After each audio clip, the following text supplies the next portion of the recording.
Hi guys, Angie here with Usborne Books. So I was reading something the other day that talked about how important nonfiction and informational books are for kids to read. And so I kind of got to thinking about some of the nonfiction books that Usborne does.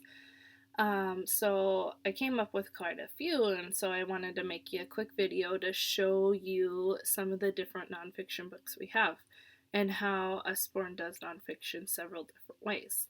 So then I was pulling books off the shelf to do this video, and I found even more books that are nonfiction, and then I found some more, and then I found a couple more. So now I have a big old stack of books to show you that are different nonfiction books. So I'm probably going to go through it kind of fast, but I do want to tell you that Usborne, like I said, they do nonfiction a lot of different ways, and they design their nonfiction books to provide information, of course, to your child, but they do it in a way that is going to interest your child, and it's straightforward and it's easy to understand. They're fun, they're engaging, and of course, informational.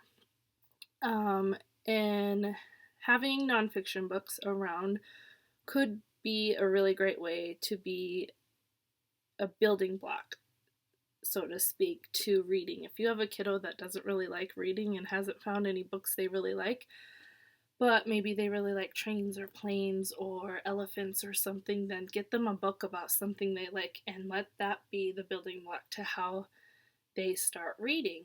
And it's just gonna increase the amount of reading they're doing, and they're gonna want more, and which is ultimately gonna end up helping them with their comprehension skills. So here are some of the great nonfiction books we have.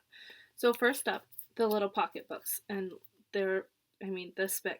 These are awesome. There's 7 or 8 of these. There's predators, birds, mammals, reptiles, quite a few different ones. So those are fun. And look inside these things.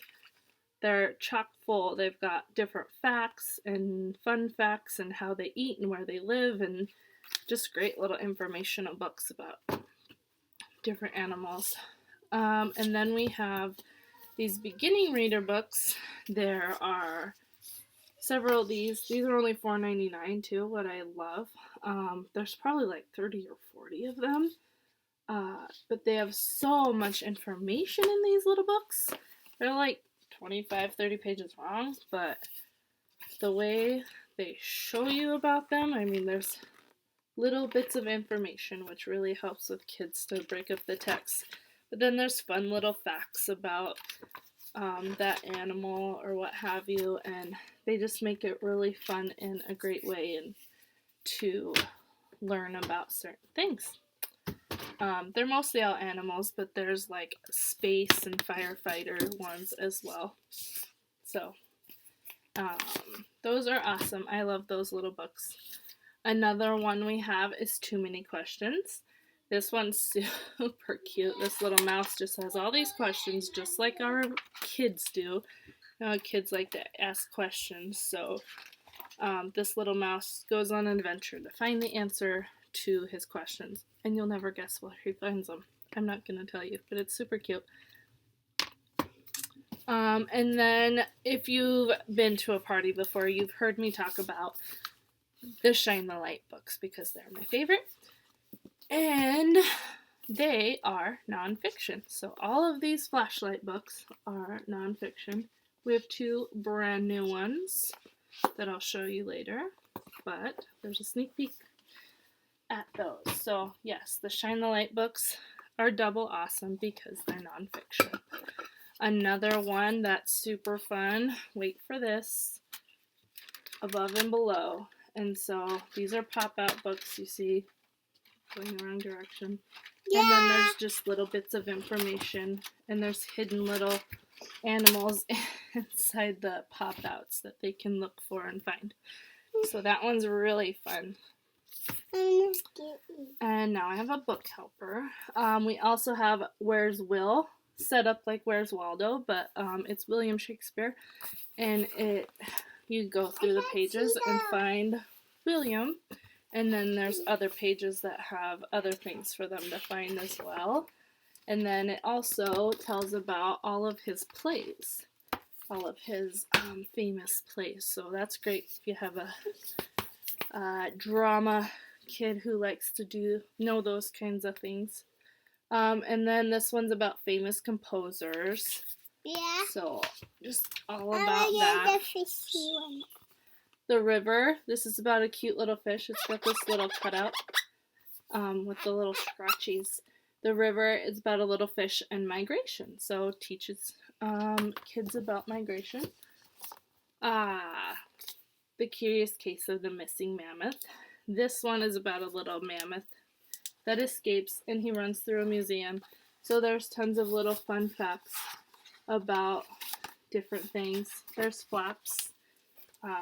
And the missing mammoth comes with or you can add on a little plush. And he's super cute. Stuffy. And he's soft, huh? Why don't you take him to play? Another one, see inside how things work. So just a great way to learn about different things. Music, movers and shakers, how these are built, everything. Breathe. Questions and answers. We have quite a few of question and answer books. So this one's questions and answers about animals. We have a questions and answers about food, which is really fun. So just fun facts about different foods, different animals. Then there's our flat books as well. This one's Planet Earth. We have an exploration and discovery. And what's great about the Lift the Flat books is kids can actually learn more from a Lift the Flat book than if they were to read the same content in a paragraph. Yeah. Because it really breaks up the text for them and makes it easier for them to remember. And then lastly, we have the big books. There are several of these: Big Books of Stars and Planets, Big Book of Bugs, Big Book of Colors.